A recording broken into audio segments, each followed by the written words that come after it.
quickly cut across to Mr. P. Chidambaram, who's joining us on the phone line. Mr. Chidambaram, condolences. Yesterday you did tweet out, and we understand it's a deeply emotional moment for you. You worked very, very closely with him.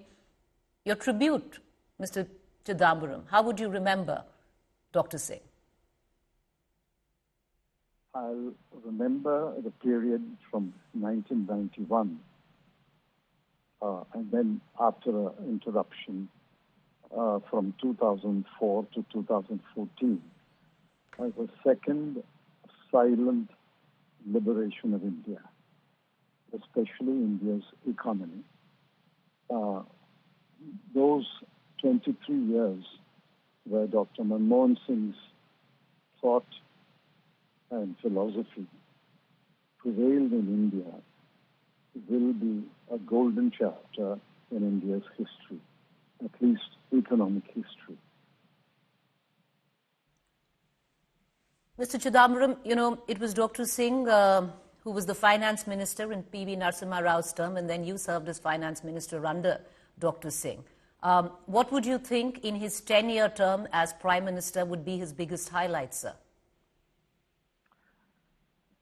India has changed in the 10 years when Dr. Manmohan Singh was Prime Minister in dramatic ways,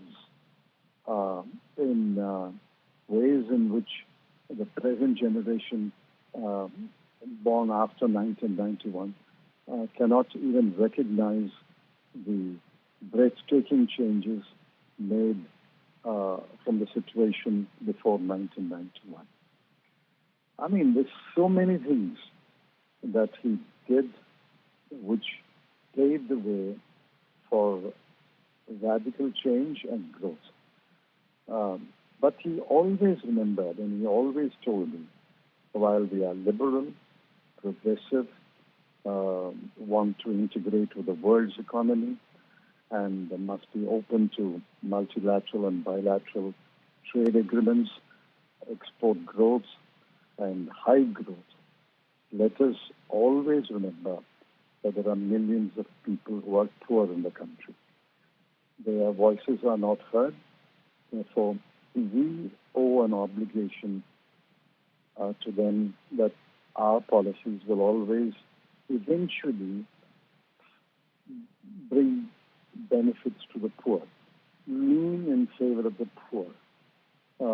That is how we had RTI, right to food, right to education, Magan Rega, the direct benefit transfer. All that was started in Dr. Manmohan Singh's prime ministership. It has been expanded substantially since, but the seeds were sown and started in Dr. Manmohan Singh's time. And each one of them, apart from the liberalization of the economy, deserves a chapter by itself in the modern history of India. Chidambaram, be it liberalizing the economy, RTI, Aadhaar, you know, him being an economist, many would give him a little less credit of him being quite an astute politician because, you know, if you hark back, and I would think you'd remember it yourself, sir, in 2008 on the crucial trust vote at the back of the India-US nuclear deal, where, you know, the left was supporting the Congress from outside in the UPA. He actually managed to get the Samajwadi Party on board. Yes. People underestimate his political skills.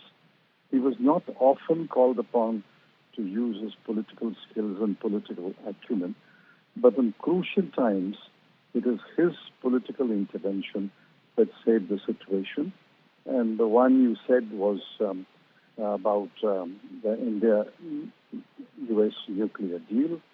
The other one, where he silently supported me when I requested for a last-minute intervention, was in persuading Shri Mulayam Singh Yadav to support Mr. Pranab Mukherjee for president. That chapter has not been fully told, It will be told someday. Well, and it will be told, and Mr. Chidambaram, it should be told as well. And we'd hope to hear it from you, on the same. But, last two questions, Mr. Chidambaram, that I'd like to take from you, because, we're in an age where most politicians, where they come from very openly, they talk about their humble origins and, where they started their politics from. It was very different with Dr. Singh, because he came from very little, came from undivided India, from what is now Pakistan, very meager income, rose practically from nothing on the basis of scholarships after scholarships, but hardly ever talked about his, on where he came from. That was make him truly modest. See, he was a refugee. He told me he landed in India with his family members, virtually penniless.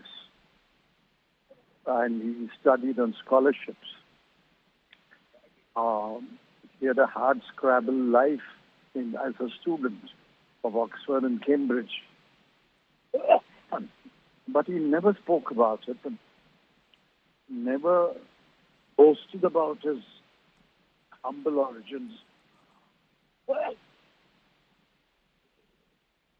that was his modesty, his humility. Mr. Chidambaram, yes, we can hear you, sir. We can hear you. Yeah, last question. I have to board a flight. Right, sir. I'm going to ask you one final question because, I would have liked to ask you in terms of him being an economist, and then 2004 also saw a very different chapter in India's foreign relations, and he was actually one of those who helmed it. Let me repeat that question again. Sir, 2004, he was a brilliant economist, but as a prime minister, he also heralded a new chapter in India's foreign policy. Yes. Yes. He was the one who recognized neighborhoods, look east, and worked with the neighbors. In fact, except in the case of Pakistan, which he tried to reach out to, we had excellent relations with all our neighbors. We had challenges, but we had excellent relations with our neighbors. Right. We didn't travel much, but then that was because of domestic preoccupations. But we had excellent relations with our neighbors. He personally and India had much greater good relations with the advanced economies.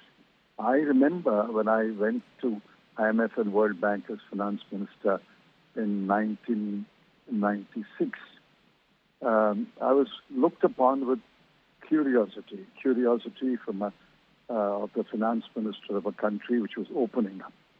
But in 2004, when I went, and over the next few years, we had an honored seat at the high table, where we always were, but we were considered a minor player. In fact, in the IMF and the World Bank meetings, India would usually speak towards the end, but in the committee meetings, India was called upon to speak either the third speaker, or sometimes the second speaker, or the fourth speaker. India, the world recognized that India was an awakening giant.